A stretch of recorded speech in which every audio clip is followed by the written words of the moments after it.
En Hebreos capítulo 5, el verso 11. Tengamos el consejo de la palabra del Señor en esta hora.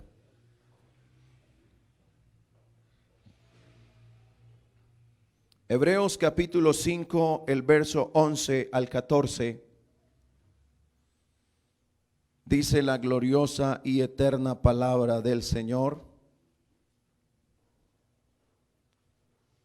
Acerca de esto tenemos mucho que decir y difícil de explicar, por cuanto os habéis hecho tardos para oír. Porque debiendo ser ya maestros después de tanto tiempo, tenéis necesidad de que se os vuelva a enseñar cuáles son los primeros rudimentos de las palabras de Dios. Y habéis llegado a ser tales que tenéis necesidad de leche y no de alimento sólido. Y todo aquel que participa de la leche es inexperto en la palabra de justicia, porque es niño. Pero el alimento sólido es para los que han alcanzado madurez, para los que por el uso tienen los sentidos ejercitados en el discernimiento del bien y del mal. Quiero hablarles por qué es difícil de explicar. ¿Por qué es difícil de explicar? Este mismo texto en la versión Nueva Traducción Viviente dice de la siguiente manera lo que acabamos de leer. Nos gustaría decir mucho más sobre este tema, pero es difícil de explicar. Sobre todo porque ustedes son torpes espiritualmente y tal parece que no escuchan. Hace tanto que son creyentes que ya deberían estar enseñando a otros. En cambio necesitan que alguien vuelva a enseñarle las cosas básicas de la palabra de Dios. Son como niños pequeños que necesitan leche y no pueden comer alimento sólido. Pues el que se alimenta de leche sigue siendo bebé y no sabe cómo hacerlo correcto. El alimento sólido es para los que son maduros, los que a fuerza de práctica están capacitados para distinguir entre lo bueno y lo malo. ¿Por qué es tan difícil de explicar? Esto que lo diga una madre de familia. ¿Cuántas veces le tienes que explicar a tu hijo que no lo haga? Y algunos hasta se enojan, levantan la voz, dañan puertas. Hay mamás que se quitan la chancla y la tiran. Y si no se agacha el hijo, le da. Usted no sabe todo el daño que puede hacer enojado, airado. ¿Cuántas cosas mal hechas hacemos cuando hablamos enojado? Por eso nosotros tenemos que ser tardos. ¿Para qué? La Biblia habla de que seamos tardos para airarse, tardos para hablar. ¿Cuántos pecan hablando enojados? ¿O cuántos pecamos? Porque yo también soy ser humano y me equivoco. Y los que más saben cómo vivo yo es mi esposa y mis hijos.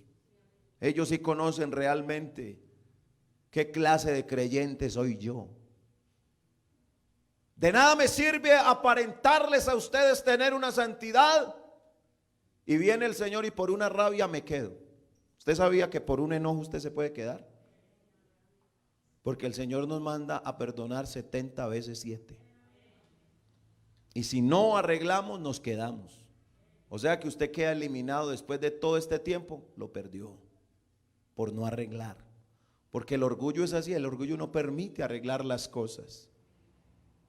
Es difícil de explicarle a una persona que no haga algo, que lo está empeñado en seguir haciéndolo. ¿Cómo es de difícil explicarle que no lo hagas, que te hace daño? Que no jugues con ese cuchillo que te vas a cortar. Pero el niño sigue con el cuchillo y sigue molestando hasta que se corta. Qué difícil es explicarle a alguien que no quiere oír, que no quiere entender razones. Por eso está diciendo el texto. ¿Cómo hace uno para explicarle a una persona que no quiere oír? Es que se hace difícil. Hasta lo sencillo se hace difícil de explicarle a alguien que no quiere entender, que no quiere oír. Usted no ha visto un niño necio que cuando no quiere hacer las cosas pone las manos así y no lo hago. Y no. Y nos dejamos provocar. ¿Y cuántas veces el Señor nos ha querido enseñar las cosas? Y nosotros, en vez de bajarle la cabeza al Señor y decir: Señor, tú eres mi Padre celestial, tú eres el que me enseñas tu palabra. Si es así, enséñame entonces a hacer tu voluntad. Porque nosotros necesitamos aprender es hacer la voluntad de Dios. ¿Sabe cómo se llama esto que usted, el Señor, le quiere enseñar y usted no quiere oír, no quiere aprender? Se llama pecado de inmadurez. Eso se llama pecado de inmadurez. Por eso es que tenemos gente que lleva años en el evangelio y cometen los mismos errores de un recién convertido. De esto habría mucho que decir, pero es difícil de explicar, sobre todo porque ustedes son torpes espiritualmente y tal parece que no escuchan. Esto es palabra de Dios. Bendito sea el nombre de Jesús. Todo hijo de Dios debe dar fruto y para darlo debe ser maduro. Esto para los hermanos que han vivido en el campo saben lo que voy a explicar en este momento. Que así como en la siembra hay unos tiempos, hay un tiempo de sembrar, hay un tiempo de estar al cuidado de aquello que sembramos, y llegará el tiempo que eso que se sembró tendrá que dar un fruto. Amén. Y el cristiano también tiene 3 tiempos. El primer tiempo es cuando usted es recién convertido. Somos un pámpano que debe permanecer en Dios. Pues así como un árbol viene a dar fruto hasta el 4.º año, debemos permanecer en Dios para dar fruto. Juan 15:4 dice: permaneced en mí y yo en vosotros. Como el pámpano no puede llevar fruto por sí mismo si no permanece en la vid, así tampoco vosotros si no permanecéis en mí. El segundo tiempo, de los 4 años en lo adelante, debemos ser limpiados por el labrador para dar más fruto. Si usted no limpia allá donde sembró, eso se llena de maleza y la maleza se encarga de dañar lo que usted sembró. Por eso hay que estarlo limpiando. Y el único que limpia la vida de un cristiano, ¿sabe quién es? Es el Señor Jesús a través de su palabra. La Biblia dice que nosotros por eso debemos congregarnos. Porque cada vez que usted está oyendo la palabra de Dios, el labrador nos está limpiando. Y usted sabe muy bien quién es el que limpia la iglesia. Es el mismo dueño. Él es el que nos limpia para que demos más fruto para su honra y para su gloria. El tercer tiempo es teniendo una constante dependencia y comunión con Dios. Y de esa manera seguiremos, aleluya, seguiremos ¿qué? Dando mucho fruto. El cristiano de años en el evangelio es el que más fruto debe dar. Juan 15:5 dice: yo soy la vid, vosotros los pámpanos. El que permanece en mí y yo en él, este lleva mucho fruto, porque separados de mí, dice el Señor. La Biblia todavía lo sigue diciendo: porque separados de mí nada podéis hacer. No sea sordo. Sin el Señor no podemos hacer nada. No se haga que no es con usted. Sin el Señor no podemos hacer nada. No podemos quedarnos siendo niños. Debemos crecer en el Señor y ser maduros. Hay un pecado que se llama el pecado por omisión. Pecado por omisión. Y ese pecado por omisión significa que aquel que ha sido enseñado y es consciente de que es lo bueno, no lo hace. Ese es pecado por omisión. El que es consciente de que es pecado, pero aún así lo hace.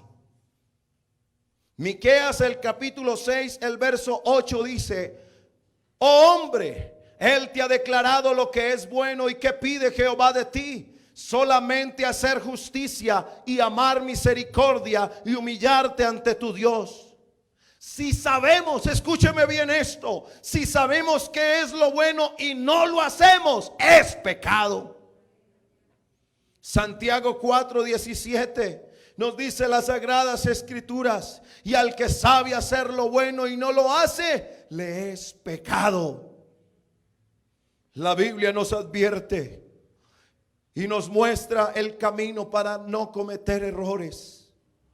La primera carta a Timoteo, el capítulo 5, el verso 21 nos dice: te encarezco delante de Dios y del Señor Jesucristo y de sus ángeles escogidos, que guardes estas cosas sin prejuicios, no haciendo nada con parcialidad. No impongas con ligereza las manos a ninguno, ni participes en pecados ajenos. Consérvate puro. Iglesia, consérvate pura. Iglesia, consérvate pura. Iglesia, consérvate pura. Aleluya. Somos hijos de Dios y debemos andar en luz, sin ninguna tiniebla en nosotros. La primera carta a los Tesalonicenses, el capítulo 5, el verso 5 nos dice: porque todos vosotros sois hijos de luz e hijos del día, no somos de la noche ni de las tinieblas. No debe haber ningún rastro de tinieblas en nuestras vidas. Cuando tú no amas, estás en tu corazón, hay tinieblas. Cuando tú no perdonas, en tu corazón hay tinieblas. Cuando tú no quieres oír la palabra de Dios y la resistes, no estás en la luz. Cuando tus pensamientos son mayores que la palabra de Dios, no estás en luz. Aquí el que manda es Jesucristo, y lo que Él manda hay que hacerlo. Aunque a mí me duela hacerlo, hay que hacer la voluntad de Dios. Alabanzas al nombre de Jesús. San Lucas, el capítulo 11, el verso 36 dice: así que si todo tu cuerpo está lleno de luz, no teniendo parte alguna de tinieblas, será todo luminoso, como cuando una lámpara te alumbra con su resplandor. Amada iglesia, hacer la voluntad de Dios nos conviene. Yo quiero que usted levante su mano derecha y cierre por un momento sus ojos. Y usted mismo le diga: Señor, yo soy consciente que hacer tu voluntad me conviene. Nos conviene hacer la voluntad de Dios. No te empecines a llevarle la contraria a Dios. No te dejes mandar de tu corazón, que más perverso que todas las cosas es el corazón del hombre. Aquí hay una palabra de vida. Aquí hay una palabra santa. Aquí hay una palabra que limpia. Aquí hay una palabra que libera. Aquí hay una palabra que sana. Y es la palabra de Dios. Aleluya. El Salmo 119:11 dice: en mi corazón, aleluya, he guardado tus dichos para no pecar contra ti. Y yo no sé si alguien en esta hora se siente redarguido por la palabra de Dios y puedo decirle: Señor, necesito guardar tu palabra en mi vida. Y si hay alguien que ha fallado y quiere ser perdonado, aquí hay un altar en donde puedes humillarte ante tu Dios y pedirle perdón al Rey de la Gloria y decirle: Señor, me he equivocado porque no he sabido oír tu voz, porque no he querido, Señor, hacer tu voluntad. A veces he endurecido mi ser, he endurecido mi corazón, Señor, pero hoy siento que me has hablado.